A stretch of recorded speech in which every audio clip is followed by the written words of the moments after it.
ইমাম জাওজি আলাইহি রাহমাত তিনি বর্ণনা করেন হযরত ওমর ইবনুল খাত্তাব ফারুক আযম রাদিয়াল্লাহু তাআলা তিনি এমন কঠিন উসুলের মানুষ ছিলেন। উসুল আর মহাব্বত দুই বিষয়। উসুল হলো যেটা বলেছি সেটাই, মহাব্বত হলো থাক ছাড় দিই, ঠিক কিনা?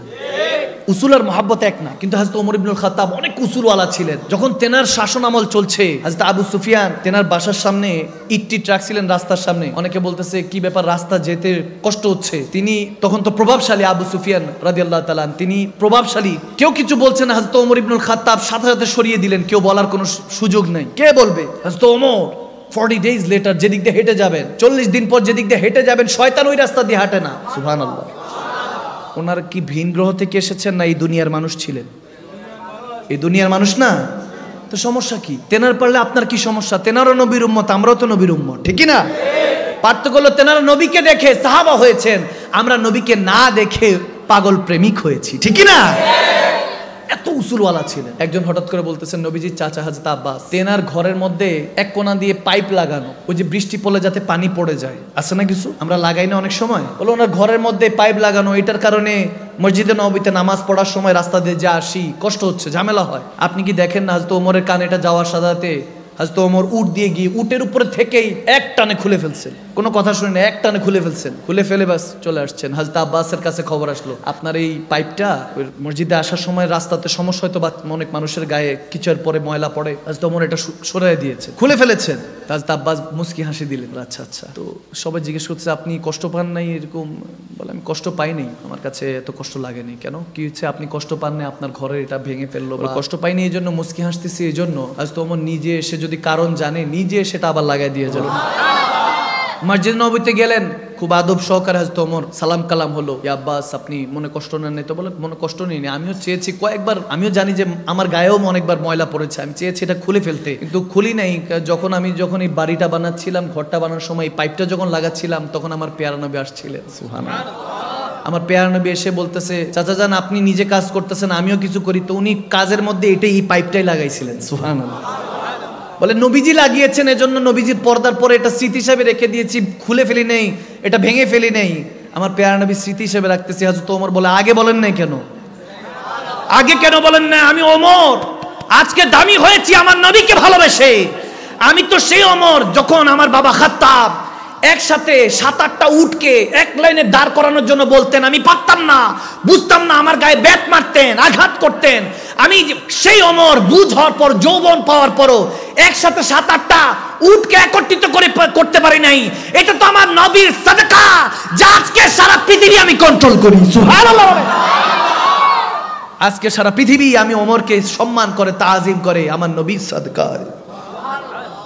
সেই নবীকে ভালোবাসে, দৌড়ায় গিয়ে ওই পাইপটা লাগাই দিচ্ছেন। সুবহানাল্লাহ বলেন না? নবীকে ভালোবাসতে হবে সিদ্দিক আকবরের মতো, ফারুক আজমের মতো, ওসমান গনির মতো। আমি হযরত ওমরের কথা প্রায় সময় মাহফিলে এই জন্য বেশি বলি, কারণ ওনার লাইফ স্টাইলটা, ওনার চলাফেরাটা আমার খুব পছন্দ হয়। জীবনে কাউকে তোয়াজ করে চলতেন না, কাউকে ভয় করে চলতেন না। হযরত ওমর একজনকে ভয় করতেন, তিনি কে? আওয়াজ দেন না, তিনি কে? আপনি তো কত কিছুরে ভয় পান, টাকারে ভয় পান, জিনরে ভয় পান, কুত্তা দৌড়াইলে এটারে ভয় পান। হায় হায় বান্দা, যারে দেখলে তারই ভয় পান। আইসা যদি দাঁড়ায় আছেন, আসতে যাইতেছেন, পাশাতে ভৌ করে উঠলে তাও ধরার। এই হলো আপনার ঈমান। আল হক মুরুনা, একটু হক কথাগুলি একটু তিতা হয় আর কি। আপনি যদি বলেন না হুজুর কাউকে ভয় পাই না, আজকে থেকে শুধু একজনকে ভয় পাবো, তিনি কে? পাওয়া যাবে তো ইনশাআল্লাহ বান্দা। হযরত ওমর রাদিয়াল্লাহু তাআলা একদিন ঘরের মধ্যে বসে হিসাব নিকাশ করতেছেন, কেউ ঘরে ঢুকতে পারবে না। ওনার ছেলে আব্দুল ইবনে ওমর, তিনিও বাইরে দাঁড়িয়ে আছেন, ওয়েট করছেন বাবা যখন ডাক দিবে তখন। কিন্তু হঠাৎ করে ইমামে হুসাইন আসলেন। সুবহানাল্লাহ।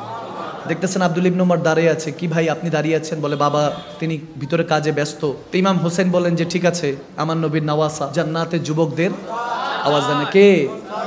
তো জান্নাতে মানবেন, দুনিয়াতে মানবেন না? আওয়াজ দেন, মানবেন না? জান্নাতে জেনাদের সাথে থাকবেন, দুনিয়াতে তাজকিরা, তেনাদের আলোচনা বেশি করতে হবে, ঠিক না? যুবকদেরকে হোসাইন, ইমাম হাসান হোসেনকে আইডল বানাতে হবে। বয়স্ক যারা আছেন মুরব্বী, তেনাদেরকে আবু বকর, ওমর, ওসমান, হায়দার, মওলা আলীর মতো তেনাদেরকে আইডল বানাতে হবে। মা বোনদেরকে খাতুনের জান্নাত মা ফাতেমাতুজ জাহরা, খাদিজাতুল কুবরা এবং মা আয়েশা সিদ্দিকার মতো আইডল খুঁজতে হবে, ঠিক না? তখন জমিন আবাদ হবে, তখন এই নয় নকশা চেঞ্জ হয়ে যাবে। যখন ইমামে হুসাইন জানতে পারলেন হযরত ওমর ব্যস্ত আছেন, বিজি, বলছে ঠিক আছে জোহরের নামাজের সময় মসজিদে নববীতে দেখা করে নিব। হযরত ওমর কাছ থেকে ফারেক হওয়ার পরে তেনার ছেলেকে বলতেছে, আব্দুল্লাহকে কি কি কাজ, কি সমস্যা? কেউ এসেছিল? বলে ইমামে হোসেন আসছিল। বলছে বলো নাই কেন আমাকে? বলো নাই কেন? বলি আপনি কাজে মাসরুফ ছিলেন, ব্যস্ত ছিলেন। তিনি দৌড়ায় গেলেন। হযরত আব্দুল্লাহ ইবনে ওমর হাদিস বর্ণনা করছেন, এমন ভাবে হযরত ওমর দৌড়ায় গেলেন, ইমামে হোসেনের ঘরের কাছে এসে ডাক দিলেন, ইয়া হোসেন ইবনে আলী। ইমাম হোসেন বললেন যে আসসালামু আলাইকুম, কেমন আছেন চাচা যান? যেভাবে সম্বোধন করা ডাকলেন, কেমন আছেন আমিরুল মুমিনিন? বলে আপনি গেলেন আমি কেমনে ভালো থাকি? আপনি গেলেন আপনি আমাকে বলবেন না? বলে আপনাকে কেমনে বলি, আপনি কাজে ব্যস্ত ছিলেন এসে। বলে আমার ব্যস্তর এসে কি তেসি, আমার ব্যস্ততার আমি দিয়ে কি করব? আজকে আমি হযরত ওমর, এটার কারণ তো হলেন আপনার নানা যান। তেনার কাছে চেহারা দেখাতে হবে তো কবরে গেলে। তিনি কান্না করে দিলেন, ইয়া হুসাইন। তেনার পাগড়ি পড়ে গেল, বলতেছে আপনি আমাকে বলেন নাই কেন? ইমাম হুসাইন বলছেন সমস্যা নাই, আপনি কেন এসেছেন কষ্ট করে? আজিজিয়া ইনকিসারি আদাব, দেখেন খৌফ, দেখেন ফাত্তাকুল্লাহ মাস্তাতাতুম। আমি সবসময় বলি রু দিয়ে জিসম দিয়ে আল্লাহকে ভয় করতে হবে। আওয়াজ দেন ঠিক কি না? তাসদিকু বিল কলব, অন্তর থেকে মেনে নিতে হবে। জুবান দিয়ে বলার সময় চিন্তা করবেন আমার নবীর নাম বলতেছি, আল্লাহর নাম বলতেছি। সুবহানাল্লাহ।